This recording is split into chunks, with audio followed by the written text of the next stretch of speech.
Hello and welcome to another episode of And There You Have It. Today we are going to do a dipping theme, everything dip. So we are going to start off with guacamole. Everybody loves guacamole. It's great. The other thing we're going to do is a double dipped crispy chicken bite, and the dipping sauce we're going to do with that is going to be an orange honey barbecue sauce. Very simple to make. The other thing, and this is a recipe from my sister, we are going to make a queso dip with a kick.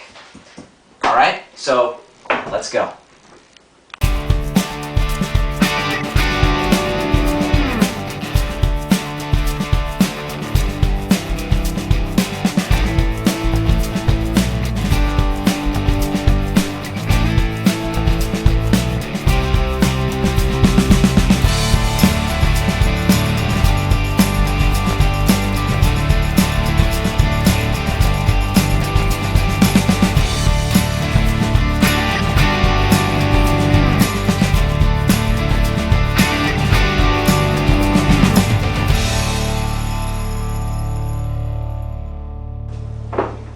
And there you have it. Alright, now the first thing you're going to need for the guacamole is a white onion, and we're going to cut it up. I'm going to show you how to make a really simple chop of an onion. It's the greatest thing, and it saves you from crying. Alright, so the first thing you're going to do is you're just going to cut one of the ends straight off, just like that, and get it out of the way. Okay? You actually don't even really need the end. And then it'll help you if you do that, because you can just peel off the outer layer that you're not going to want to eat. And here it goes. Here's the best part. Rather than cutting and trying to chop, you're going to do this. Come on in. You're going to cut like that, right down the center, about halfway down.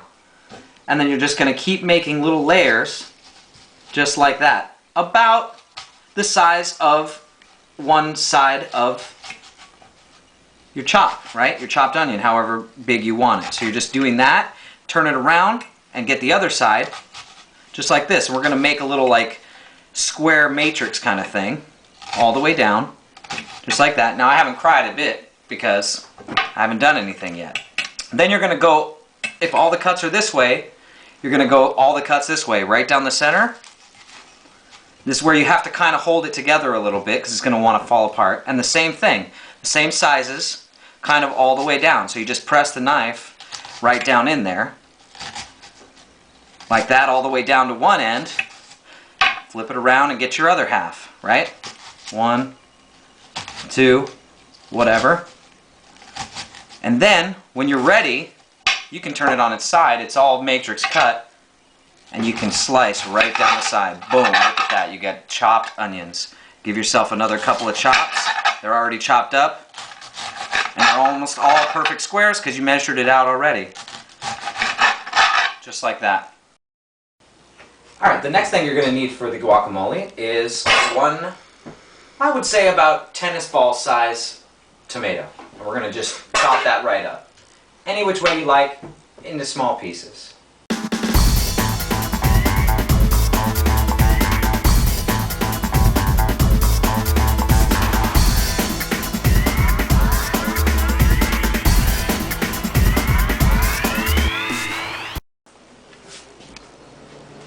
Alright, now that we've chopped up our tomato and our onion, we're actually going to toss it in the bowl.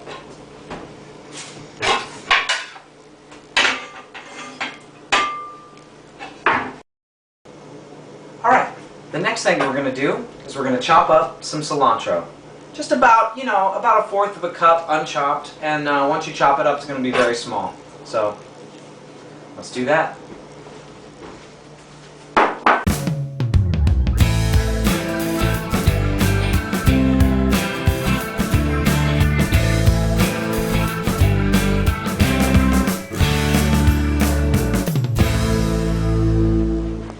Now that that's chopped up, toss that in as well.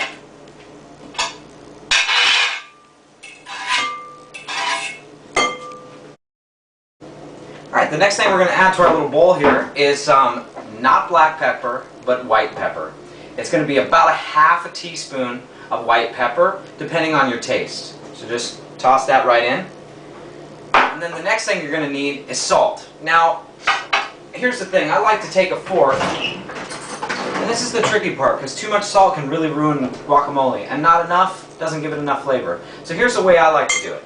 Come on in here a little bit, and I like to just give my pico de gallo a little toss here at first, and just kind of spread it evenly over the surface of what bowl you're using. And now I've only got 1 tablespoon in here, but actually I believe it's 1 teaspoon, sorry. And what I like to do is just take a pinch and spread it over the top of everything. Just barely cover the top of everything.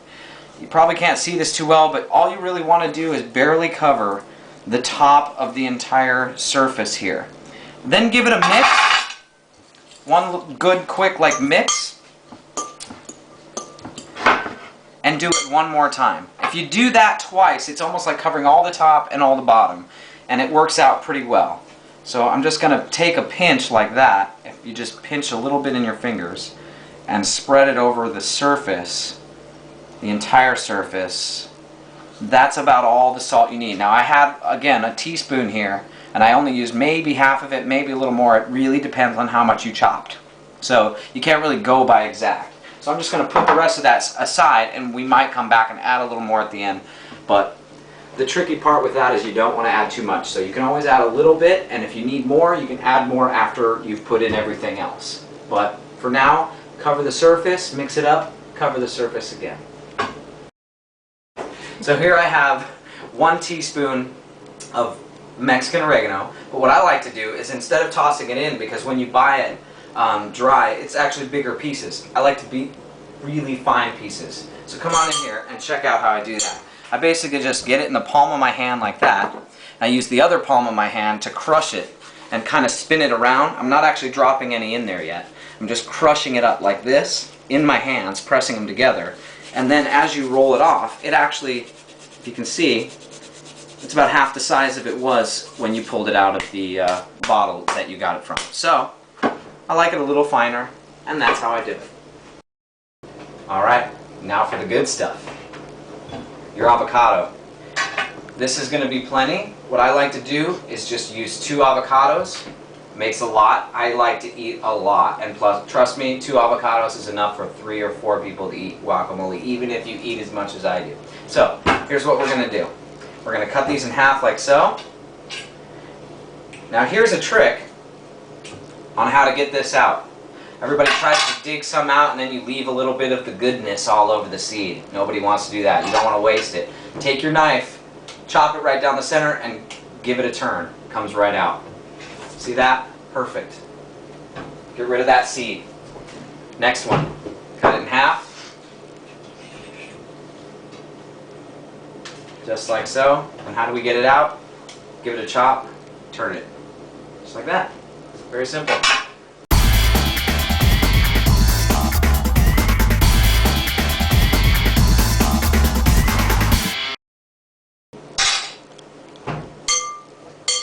Alright, now that we've got all of our avocado in here, I find the best way to mash this up is instead of using a fork, if you have a potato masher that most people use to mash potatoes, that is going to really crush this up and work really well. If you don't, use a fork. It takes a little extra work, but this is a great way to do it.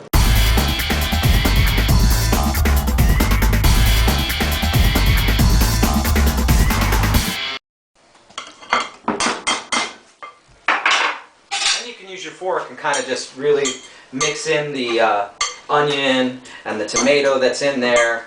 You know, just use the fork to mix it around, because then you won't really mash it up too much. It's still a nice paste. Ah, it smells good. And the last piece, lime, right here. Just cut it right in half. Take your fork and jab it in and give it a twist. If you just keep doing little jabs just like that and give them a twist. And as you kind of do that, you're also squeezing here and you're getting the juice, but you really want the lime pulp. Oh, that is what really grabs the attention.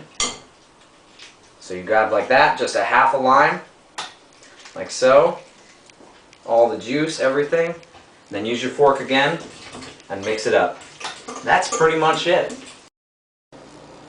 Alright, that concludes part 1. Be sure to check out part 2 for the rest.